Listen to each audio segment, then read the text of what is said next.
de esto que en este momento acapara la atención. Pero también llama la atención el tema de la Cumbre de las Américas. Armando Guzmán está desde la ciudad de Washington monitoreando permanentemente lo que ocurre en Los Ángeles, California. Él está en Washington porque ahí es donde se está generando en este momento la mayor cantidad de información, toda vez que en la cumbre de Los Ángeles hay 8 presidentes ausentes y hay mucho ruido alrededor. Tú tienes, por supuesto, captada toda la situación y los detalles con toda precisión. Armando, te saludo. Muy buenas noches para ti. Son las 7 de la noche con 36 minutos en la capital estadounidense. Adelante, Armando. Gracias, efectivamente, Pepe. Y te voy a decir, hoy parece que tenemos línea ya en el gobierno de los Estados Unidos y que sabemos cuál es la respuesta constante a el trabajo con México. Y este trabajo es que va a continuar siendo importante, que el presidente Biden va a firmar una declaración acerca de inmigración, que va a ser para seguir trabajando con México y con los países centroamericanos, porque al final de cuentas, México sufre las consecuencias de todo esto, igual que lo sufren todos los países que están involucrados, pero más que nada en el territorio nacional, por toda la gente que atraviesa por todo esto. Entonces, habrá una declaración el viernes, en la que será el último día de esta Cumbre de las Américas y en la que se avanzará lo más que se ha podido avanzar en los preparativos que hay por parte del gobierno de los Estados Unidos en cuanto a preparar un plan que sea para ayudar a los países centroamericanos. $4,000 millones es lo que el gobierno del presidente López Obrador le ha propuesto a Estados Unidos aportar en ese sentido. Ese dinero sigue sin ser autorizado en el Congreso de los Estados Unidos, pero lo que va a ocurrir es que Kamala Harris, que es la vicepresidenta de este país y la que debería estar encargada de todo el esfuerzo sobre inmigración, va a anunciar la aportación de casi $2,000 millones para los países centroamericanos y para buscar formas en que los centroamericanos se queden en sus países sin tener que venir a buscar y arriesgar más en los Estados Unidos. Es una situación muy complicada porque además esto no es solamente dejar el dinero solamente en cualquier lugar o hacer que haya empresas que inviertan y que creen empleos. Es bastante más complicado que eso y esos son los detalles que va a dar a conocer el presidente Biden el viernes en esta declaración importante sobre inmigración. De otra manera, lo que va a continuar acaparando la atención, Pepe, va a ser la cuestión a la que se dirigirán mañana el Departamento de Estado, la OEA, la Organización de Estados Americanos, y algunos de los otros organismos que están directamente relacionados con la cumbre, incluidos el Departamento del Tesoro en Estados Unidos, han estado trabajando en un plan económico y este plan económico es el que se va a dar a conocer mañana. Es con lo que abre Biden esta Cumbre de las Américas y como te digo, han estado trabajando a marchas forzadas porque generalmente y en una situación digamos normal en la que no hubiera habido tantos desacuerdos acerca de quién venía y quién era invitado, no era invitado.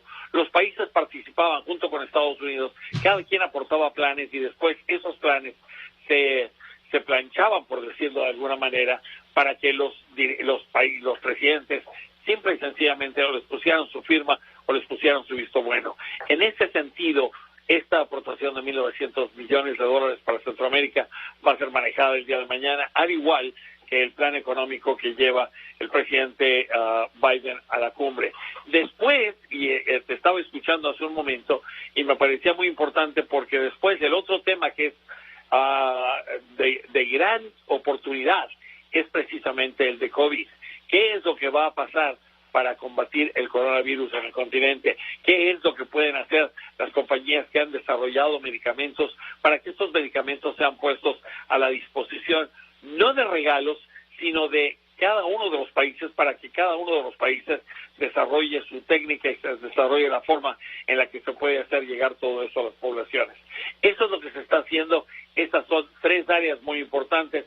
Habrá otras sobre gobernabilidad, sobre democracia, etcétera, pero en lo que van a estar enfocados es en eso. Y te digo, parece que la línea del gobierno de los Estados Unidos es definitivamente, porque de eso están hablando tanto en el Departamento de Seguridad Nacional como en el Consejo de Seguridad de la Casa Blanca, como en el Departamento de Estado, como los portavoces en la misma cumbre, es eso, que México y Estados Unidos están cerca, que el hecho de que el canciller vaya a representar al presidente en todas estas acuerdos y todas estas ceremonias y todas estas actividades de la cumbre, eso hace que la actividad entre México y Estados Unidos continúe siendo cercana, continúe siendo apretada y continúe siendo tan dinámica como es siempre. Al menos eso es lo que nos están diciendo los portavoces y esa parece ser la línea del gobierno de los Estados Unidos esta noche, Pepe. Sí, ciertamente, incluso el secretario Marcelo Ebrard de Relaciones Exteriores, quien lleva la representación de México y la personal del presidente de la República, fue muy claro hoy al recordar que el presidente se va a reunir en corto, tú a tú, con el presidente Biden el próximo mes de julio. Pero mientras tanto, dice, voy a estar en la cumbre y la relación entre México y Estados Unidos no va a cambiar. Te pongo lo que dijo aquí en México todavía Marcelo Ebrard. Mira, yo diría que la relación bilateral que tenemos con Estados Unidos hoy es muy buena, es muy extensa, y es una relación en donde tenemos claras esferas. Entonces, tiene el presidente López Obrador una invitación al presidente Biden para visitar Washington en julio. Entonces tendremos una reunión en Washington para los temas bilaterales entre México y Estados Unidos. Respecto a la cumbre, ya dio el presidente ayer sus razones de por qué México, y él en particular, consideró que no debería estar en virtud de que no están todos los países. Pero la relación bilateral la veo que es positiva y va a seguir siendo así. Defendió Ebrard, claro, como es natural, es subordinado, defendió la doctrina López Obrador para justificar la no asistencia a la cumbre de Los Ángeles, California. Por cierto, el embajador de Estados Unidos en México lamentó la ausencia del presidente de México en la cumbre de Los Ángeles. Que vamos a seguir trabajando juntos, ¿no? Porque la reunión y la relación es respeto, ¿no? Entonces respetamos a Andrés Manuel López Obrador, él respeta al presidente Biden y el trabajo conjunto va a seguir.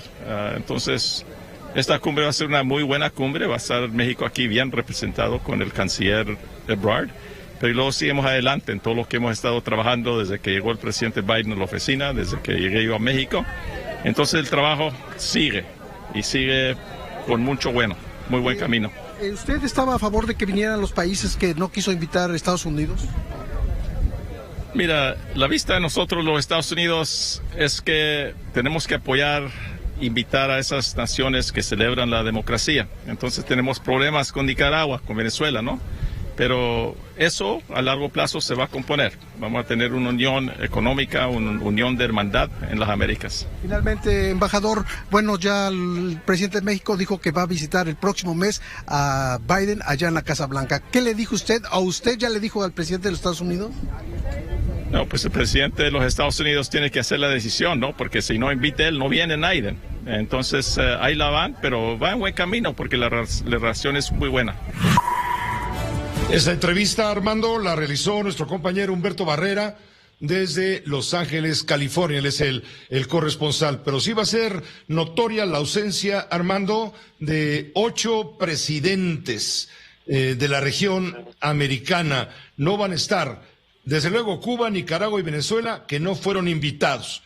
Además, no asisten el de México, López Obrador, el de Bolivia, Luis Arce, la de Honduras, Xiomara Castro, de Guatemala, Alejandro Yamatei, tampoco Luis Lacalle Pou, presidente de Uruguay, él por otras razones, porque está enfermo le dio COVID, está contagiado de COVID, te digo, el COVID está muy duro. ¿Y qué te parece finalmente, Armando, en esta entrega, comentar lo que dijo el senador republicano Marco Rubio, quien acusa al presidente de la República Mexicana de ser un apologista de la tiranía, luego de anunciar que no va y decir que esto es que él es un apologista de la tiranía de Cuba, de un dictador asesino en Nicaragua y de un narcotraficante en Venezuela? ¿Qué te parece, Armando Guzmán?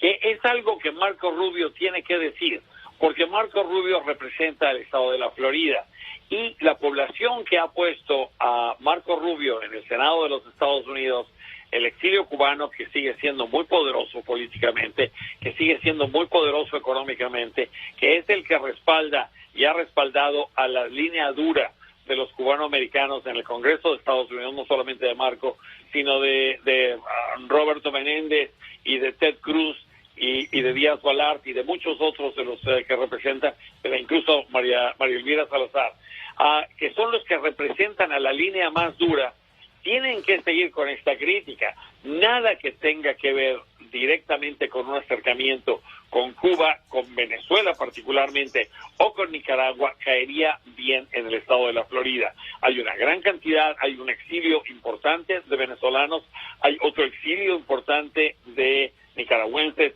y más el exilio cubano. Entonces, la gente a la que Marco Rubio responde es esta precisamente, y entonces él tiene que insultar, tiene que criticar, tiene que pues ponerle adjetivos a todo lo que no le parezca a esa comunidad, porque precisamente ese odio que tienen hacia Cuba, justificado o no, en el pasado y en la historia de cada uno de sus familias durante la Revolución Cubana, pues tiene 60 años, pero sigue tan fresco y sigue tan serio como entonces. Entonces, el hecho de que Marco Rubio critique todo esto tiene que ver más que nada con el que Marco Rubio tiene una comunidad a la que le tiene que responder, porque es la que lo puso en el Senado, y además es una comunidad a la que le tendrá que responder en este noviembre, porque uno de los asientos que más peligran en el Senado de los Estados Unidos es precisamente el de Marco Rubio.